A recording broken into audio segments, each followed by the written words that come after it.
in 2003, the man I was living with tried to kill me.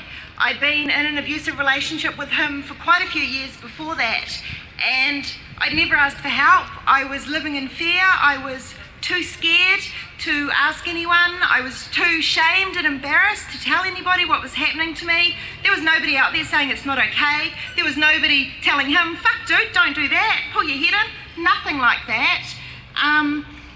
And I suffered in silence.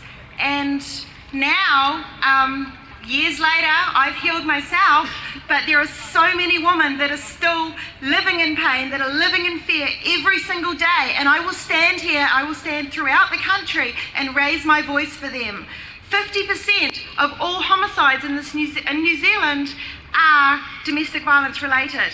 They are perpetrated by somebody that has said that they loved them. And out of that 50%, I'm just lucky that I'm not one, and I could have been a statistic so easily. Domestic violence is so underreported in this country. It's estimated at about 18%, and that could even be on the high side. Any politician that says that it is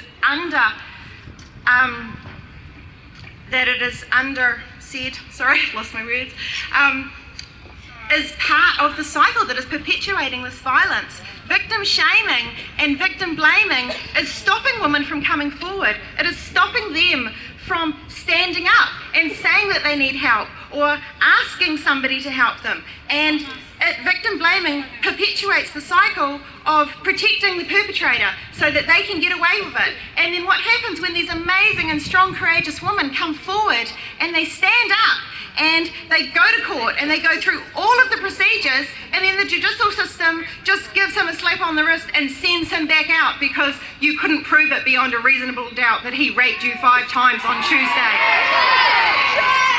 So,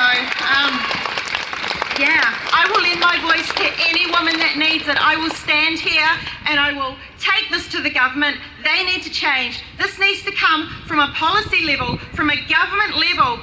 They need to put structures and programs in place so that when these men are locked up, they're not just thrown away with the key, they're actually given help. They are taught how to live lives free of violence, how to have non-violent conflict resolution. These women coming out of these relationships need help, they need support, they need access to free education. Abolishing the TIA is one more part of government oppression that this government has done for this country.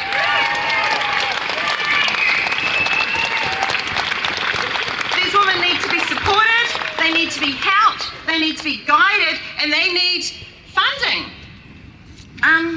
Women's Refuge is underfunded in this country, and if everybody is turning a blind eye to this and if nobody is speaking up, this is not going to change. We can be the change, but our politicians need to listen as well. There is no way that this is going to change throughout the country if our politicians are still blaming the victims.